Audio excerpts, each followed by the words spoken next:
दोस्तों नमस्कार, welcome to career point. और आज का जो वीडियो है वो छात्रावास अधीक्षक के इम्पोर्टेंट सूचनाओं के बारे में है। अभी जो छात्रावास अधीक्षक के फॉर्म भरा है जिसका अंतिम डेट 31 मार्च था और उसके बाद त्रुटि सुधार का भी काम कंप्लीट हो चुका है। सभी ने फॉर्म भर दिया और उसमें दिया हुआ है कि कंप्यूटर का ज्ञान आवश्यक है। तो कंप्यूटर का ज्ञान आवश्यक है और कौन कौन से नियम हैं उसको थोड़ा सा अच्छे से जान लेते हैं। आप स्क्रीन पे देख सकते हैं व्यापम द्वारा दिया गया जो निर्देश था ऑफिशियल, उसमें क्या क्या दिया गया है इसके बारे में जान लेते हैं। सबसे पहला चीज़ तो 300 पद थे, जिसमें कि 114 पद जो थे वो फ्रेश थे और 114 पद अनारक्षित के थे। अनुसूचित जाति के 33, अनुसूचित जनजाति के 87। और ये तो खैर अभी जिन पे भर्ती होना है। और बैकलॉग पद पिछले बार के 29 पद बैकलॉग बचे हुए हैं।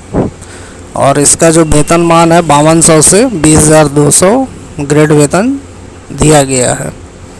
इसमें जो योग्यता मांगी गई थी वो इसमें लिखा गया था हायर 12th उत्तीर्ण कंप्यूटर प्रशिक्षित अभ्यर्थी को मान्यता दी जाएगी। अब इसमें ये जो पॉइंट दिया हुआ है कंप्यूटर प्रशिक्षित अभ्यर्थी को अधिमान्यता दी जाएगी, इसका मतलब क्या है आइए ज़रा समझ लेते हैं। इसमें यहाँ पर अगर आप देखेंगे पॉइंट नंबर 4 को तो इसमें पूरा क्लियर बताया गया है। इसमें क्या बताया गया है, कंप्यूटर प्रशिक्षित अभ्यर्थी को अधिमान्यता दिए जाने का आशय यह है कि प्रश्न पत्र के भाग अ, यानी कि आप जो एग्ज़ाम देंगे उसमें क्वेश्चन पेपर में भाग जो अ आएगा वो कंप्यूटर ज्ञान से संबंधित आएगा। उसमें 30 अंकों के प्रश्न में से यानी 30 अंक के प्रश्न आएंगे, उसमें से 50% अंक प्राप्त करना अनिवार्य होगा। इसमें अर्हता प्राप्त करने वाले अभ्यर्थियों का ही प्रश्न पत्र ब का मूल्यांकन कर भाग अ और ब के अंक के आधार पर मेरिट सूची तैयार की जाएगी। कहने का मतलब ये है कि जो कंप्यूटर के 30 प्रश्न आएंगे उसमें से कम आपको जो है 50% अंक प्राप्त करना अनिवार्य है। और आपको इसके लिए कंप्यूटर की तैयारी ज़बरदस्त करनी होगी। उसके लिए हम कंप्यूटर का जो अब इस पॉइंट नंबर 4 को ये समझ लीजिए कि जब आप कंप्यूटर में उत्तीर्ण होंगे, जब आप 30 प्रश्नों को हल करेंगे और 50% अंक आप जब प्राप्त कर लेंगे तो ही आपका जो है प्रश्न पत्र ब के बारे में सोचा जाएगा, यानी कि उसकी मूल्यांकन की जाएगी। अगर आप कंप्यूटर में 50% अंक नहीं लाते हैं तो आपका भाग ब का मूल्यांकन किया ही नहीं जाएगा, यानी कंप्यूटर छोड़ के अन्य सभी विषयों के जो भी क्वेश्चन आएंगे वो आपका मूल्यांकन यानी जांच ही नहीं की जाएगी कॉपी की। तो ये आप ज़रूर समझ लीजिए, यही मेन इम्पोर्टेंट चीज़ है कि कंप्यूटर में पास होना ज़रूरी है। 50% अंक यानी 30 प्रश्न आएंगे तो उसमें से कम मान के चलिए आपका 15-20 प्रश्न तो सही होना ही चाहिए। और अगर ये सही नहीं हुआ तो आप समझ लीजिए कि आप एलिजिबल होंगे ही नहीं अगले भाग के लिए, कि अगला कंप्यूटर को छोड़ के जो भी आपका जो क्वेश्चन हल किए हैं उसमें आपको कितना भी अंक है उससे कोई फ़र्क नहीं पड़ता। लेकिन अगर कंप्यूटर में 50% नहीं आया तो कोई मतलब का नहीं होगा। तो ये इम्पोर्टेंट जानकारी आप अपने दिमाग में रख लीजिए। इसीलिए यहाँ पर लिखा गया है कि कंप्यूटर प्रशिक्षित अभ्यर्थी को अधिमान्यता दी जाएगी। यानी आपने डिप्लोमा किया वो तो अच्छी बात है, वो ज्ञान आवश्यक है या डिप्लोमा आवश्यक है, लेकिन यहाँ पर उत्तीर्ण होना आवश्यक है। अगर आप उत्तीर्ण नहीं होंगे कंप्यूटर में तो आपको कोई मतलब नहीं होगा। बाकी इसमें जो आयु सीमा जो दिया गया है 1/1/2023 को न्यूनतम 21 वर्ष आपका कंप्लीट होना चाहिए। और भी जो नियम कानून इसमें दिए गए हैं और भी चीज़ को हम समझ लेते हैं कि अगर आपका चयन हो जाता है तो पुलिस वेरिफिकेशन आपको मान्यता वेरिफिकेशन जो है जिला चिकित्सालय या चिकित्सा बोर्ड से आपको फिटनेस प्राप्त प्रमाण पत्र प्रस्तुत करना पड़ेगा। चयनित उम्मीदवारों को कार्यभार ग्रहण करते समय समस्त प्रमाण पत्रों की मूल प्रतियां प्रस्तुत करना जरूरी है, यानी 12th अगर कंप्यूटर है तो वो भी। अगला जो है 12 नंबर पॉइंट आप ध्यान से समझिए।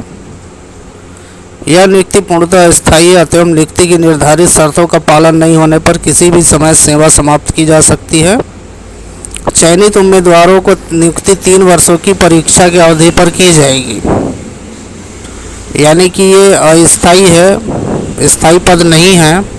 लेकिन अगर आप 3 वर्ष तक अगर आप सही सेवा करते हैं बढ़िया से, तो शायद आपका आगे बढ़ा दिया जाएगा। इसमें सीधा सा लिखा गया है कि यह नियुक्ति पूर्णतः अस्थायी है, इसलिए इस बात का ध्यान रखें। आवेदन प्रस्तुत करने की अंतिम तिथि को तक सभी निर्धारित योग्यताएं पूर्ण होनी चाहिए। उसके पश्चात प्राप्त की गई कोई भी योग्यता मान्य नहीं किया जाएगा, यानी कि जो 12th मांगा गया है वो इस आवेदन के पहले ही उत्तीर्ण होना चाहिए, बाद में नहीं। तो ये सब नियम कानून हैं छात्रावास अधीक्षक की परीक्षा के लिए। और इसमें जो मुझे सबसे ज़्यादा इम्पोर्टेंट यही लगा कि कंप्यूटर में पास होना बहुत ज़रूरी है। हमारे चैनल पर इसका जो सिलेबस में कंप्यूटर दिया गया है उसके बारे में हम जो वीडियो अगला आएगा उसके बारे में हम पूर्ण रूप से बात करेंगे, तो आप चैनल को ज़रूर सब्सक्राइब कर लीजिएगा। और जैसे ही वीडियो आएगा उसका नोटिफिकेशन आपको मिल जाएगा। तो बाकी सारी चीज़ें तो ठीक हैं, बस कंप्यूटर में ही आपको उत्तीर्ण होना आवश्यक है। 50% तक, यानी 30 प्रश्न है तो कम से कम 20 तो आपका होना ही चाहिए। ज़्यादा आ गया तो अच्छी बात है। तो ऐसे ही वीडियो के लिए हमारे चैनल कैरियर पॉइंट को ज़रूर सब्सक्राइब करिए। ऐसे ही वीडियोस हमारे चैनल पर अपडेट किए जा रहे हैं कंटिन्यू। वीडियो अच्छी लगी हो तो वीडियो को लाइक करें, वीडियो को शेयर करें, चैनल ज़रूर सब्सक्राइब करें। मिलते हैं नेक्स्ट वीडियो में, तब तक के लिए जय हिंद और जय भारत दोस्तों।